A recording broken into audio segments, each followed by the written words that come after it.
Olá, eu sou o Dr. Bruno Menezes e nós estamos no canal Humanize.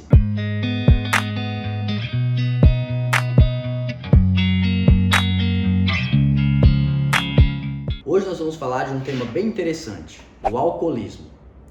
O álcool é uma droga legalizada no mundo inteiro praticamente, se pode beber tirando no mundo árabe, que é ilegal, mas é uma droga de fácil acesso, até por isso é tão complexo a gente comentar sobre ela, falar sobre ela e aprofundar, né, sobre esse mal tão comum hoje em dia. A gente tem que entender que o álcool é uma droga que ela está presente na vida do ser humano desde o começo, desde os primórdios, né? E tem as histórias que mostram, na era egípcia, por exemplo, já existia álcool, né? Eles já tomavam álcool. Lembrando que nessa época o uso do álcool é diferente de hoje em dia, que esse uso doentio, esse uso de grande quantidade só começou a acontecer depois da Revolução Industrial, onde o homem foi capaz de produzir grande quantidade de álcool. Então, nessa época antiga, o ser humano tinha contato com álcool, mas era só em rituais religiosos, eram momentos pontuais, né?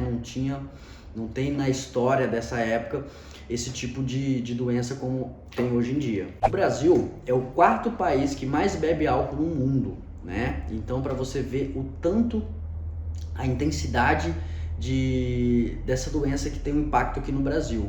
Infelizmente, isso é uma coisa cultural. Existem alguns lugares no Brasil e algumas pessoas que até já oferecem álcool para crianças. Eu já ouvi histórias assim que quando com uma criança nasce, alguns pais moem uma chupeta e dá para essa criança, né, chupar. Ou seja, isso é uma coisa muito cultural, né, que acaba desmistificando e piorando a discussão. Quando a gente vê falando sobre o álcool hoje em dia, sempre é em lugares comemorativos, né? O álcool ele patrocina competições esportivas, então tá meio que deturpado essa droga. Tem muitos estudos que mostram que o álcool é uma das piores drogas existentes, mais graves, né? O impacto que ela tem na sociedade é mais grave que drogas muito mais potentes, né? Para vocês terem ideia como é devastadora essa droga. O alcoolismo é um problema de saúde pública por vários motivos. Primeiro motivo, ele danifica a própria pessoa, né? A gente vai chegar uma parte que a gente vai falar algumas doenças que o álcool pode provocar, mas a gente pode já começar a falar em antemão que o álcool ele danifica o fígado, o cérebro, o estômago, uma diversidade de órgãos. Então a própria pessoa que toma faz mal para ele, mas é um problema de saúde pública porque ele também traz problemas a terceiros. O álcool ele está muito ligado à violência doméstica, né? A gente vê vários casos por aí de pessoas que bebem, né, e acabam praticando violência contra a esposa, contra os filhos, né, contra as pessoas que ele vive. E também tem o caso das pessoas que bebem e dirigem, né? E aí podem levar problemas mais graves ainda para a sociedade. Então, por tudo isso, a gente tem que dizer que o álcool e o alcoolismo, ele é um problema de saúde pública. Uma coisa bem interessante para a gente deixar aqui marcado, pontual, é muito interessante a gente grifar isso, que o diagnóstico de alcoolismo só pode ser dado pelo médico. Apenas o médico ele tem esse poder de fechar esse diagnóstico, até porque traz muito estigma, né, quando você fez esse diagnóstico com alguém, mas a gente pode sim falar alguns parâmetros, alguns critérios que a gente tem que levantar a luz vermelha, tem que acender a luz vermelha, tem que ficar atento e procurar uma ajuda, né, para não se agravar e realmente isso evoluir para uma dependência química, né? Porque o alcoolismo ele é considerado um transtorno de dependência química. Como eu disse, o diagnóstico só pode ser feito por médico, mas a OMS ela fechou um critério para dizer o que seria abuso de álcool, o que seria um uso abusivo de álcool. Para a OMS, a mulher, se ela ingerir mais de 4 a 5 doses nos últimos 30 dias, na mesma ocasião, ela é considerada que ela está tendo um abuso do álcool. O homem seria ele tomar 5 ou mais doses nos últimos 30 dias na mesma ocasião. Então esses são os critérios que a gente já pode começar a entender que seria abuso de álcool. Se a gente for olhar a nossa cultura, praticamente a maioria das pessoas abusam de álcool, né? Hoje é normal, né, tomar-se nos finais de semana em uma grande quantidade. Então a gente tem que tomar muito cuidado com esses tipos de cultura, né, de ingerir esse tipo de droga. Existem alguns fatores psicológicos que levam a maior risco da pessoa evoluir com um transtorno de dependência química pelo álcool. Alguns deles são abuso infantil, né? A pessoa que sofreu algum abuso psicológico, físico ou sexual na infância, problemas conjugais, principalmente as mulheres. A gente vê muito isso, quando tem uma separação conjugal, muitas das mulheres começam a beber, né? Exatamente por esse problema, pelo estresse, por tudo isso. Então, esse também é um fator de risco para começar a ingerir álcool em grande quantidade. Problemas financeiros e desemprego. Esse também é um fator de risco. As pessoas que passam por esse problema, eles sim podem começar a ingerir álcool em uma quantidade muito grande. Baixo nível educacional. Isso também os estudos mostraram que é um fator de risco para as pessoas começarem a ingerir álcool em grande quantidade. Claro que isso é bem diversificado. A gente vê hoje em dia na prática clínica que o alcoolismo não escolhe classe social. A gente vê pessoas de vários níveis educacionais, financeiros, que infelizmente começam a evoluir com esse tipo de doença. Uma coisa interessante para a gente falar aqui do alcoolismo, que a maioria das pessoas que tem esse transtorno, que tem essa dependência química, ela tem uma comorbidade. O que significa? Ela tem algum problema psiquiátrico de fundo, né? Ela tem alguma doença psiquiátrica não diagnosticada e não curada. E o álcool, muitas das vezes, serve como válvula de escape desse paciente, né? Então, muitas vezes as pessoas que bebem, elas podem ser depressivas, podem ter um transtorno ansioso, pode ter uma diversidade de transtornos psiquiátricos, e o álcool seria como uma válvula de escape. Então, nós médicos, como recebemos esse tipo de paciente, é muito interessante a gente fazer um diagnóstico,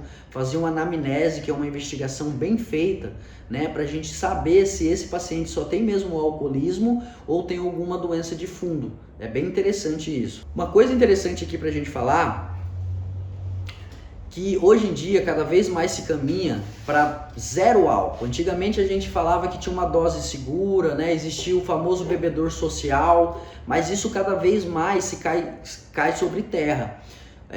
A ciência vem mostrando que o indicado é zero álcool. Por quê? Porque existe um fator genético de adicção que a gente não sabe quem vai ter. Então tem pessoas que sim, vão conseguir beber moderadamente, socialmente, não vão sofrer em ficar longe do álcool se for possível, mas tem algumas pessoas que não, que apenas uma dose, ela pode sim começar a evoluir com esse transtorno, né? Então é muito interessante que essa questão de dose segura no álcool, ela está caindo sobre terra. E o mais indicado hoje em dia é zero álcool. Se você puder evitar não tomar nada de álcool, é o mais indicado. Como eu já disse um pouco antes, o álcool ele é responsável por várias doenças, né? Existem mais de 200 doenças que já foram comprovadas, né, que o álcool influi nessas doenças, tanto evoluir para começar essa doença ou evoluir com piora, né? Algumas delas são câncer, úlcera principalmente do estômago, doenças cardíacas,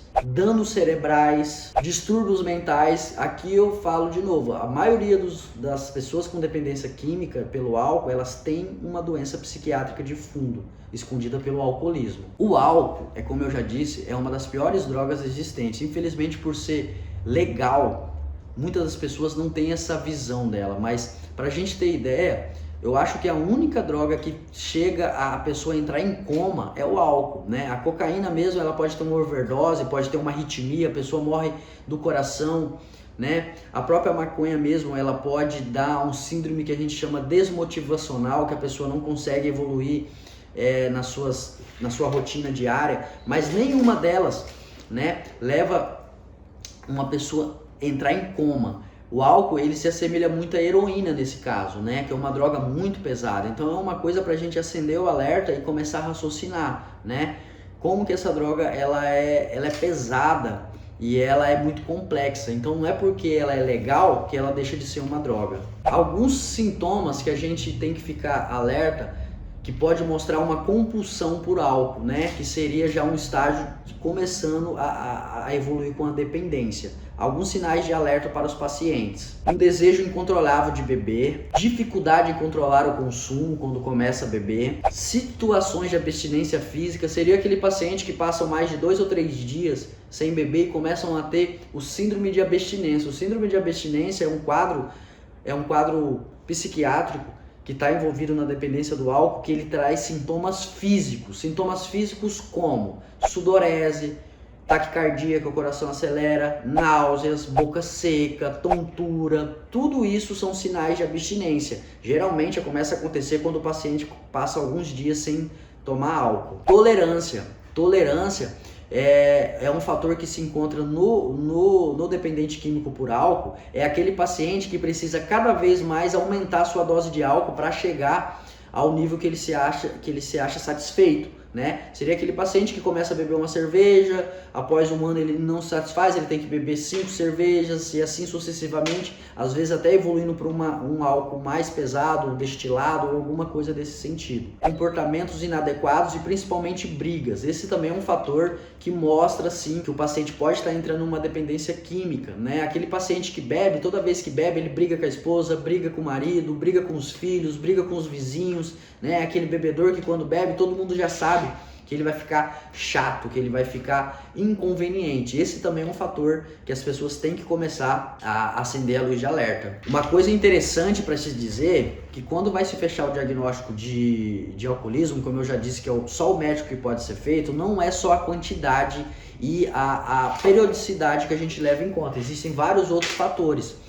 Até porque o álcool, ele pode provocar uma dependência sem a pessoa precisar beber todos os dias, né? Existe, por exemplo, um episódio que a medicina, a psiquiatria chama BPE, que seria beber pesado episódico. BPE, principalmente aquelas pessoas que falam, não, eu não tenho problema com álcool, mas todo final de semana ele se vê obrigado a beber, às vezes de sexta-feira a domingo, em grandes quantidades. Então, mesmo que ele passe a semana inteira sem beber, se ele tem esses episódios, é mais um sinal de alerta, que a pessoa tem que ficar atenta. Outro grupo que faz muito isso, o BPE, beber pesado episódico, são os jovens.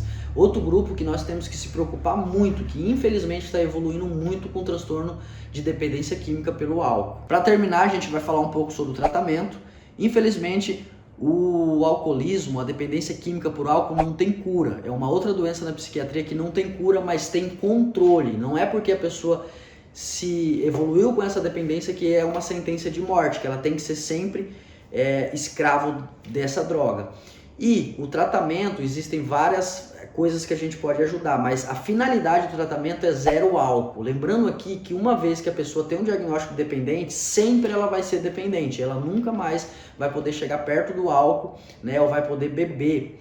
Então, quando a pessoa tem esse diagnóstico, a indicação é nunca mais entrar em contato com álcool. O tratamento é individual, é caso a caso, por isso que é sempre indicado buscar um profissional médico, né, para que faça a anamnese, faça a investigação, faça o diagnóstico e faça o acompanhamento. Mas lembrando que aqui, como a maioria das doenças psiquiátricas, o tratamento também é multidisciplinar. Aqui vai ser envolvido um médico, um psicoterapeuta, um terapeuta ocupacional, um psicólogo, uma diversidade de profissionais para ajudar esse paciente nessa estabilidade e nesse tempo de abstinência que ele tem que ficar o máximo possível. O tratamento ele é terapêutico, como eu falei, com terapias, com profissionais, mas farmacológico, né? Existe uma diversidade de medicações que faz a pessoa evitar o álcool, ter uma aversão ao álcool e também ajuda a desintoxicar o corpo desse paciente. As terapias do dependente químico por álcool tem terapias bem específicas, né? As terapias em grupos aqui, elas dão um retorno muito bom. Existem grupos de apoio aqui,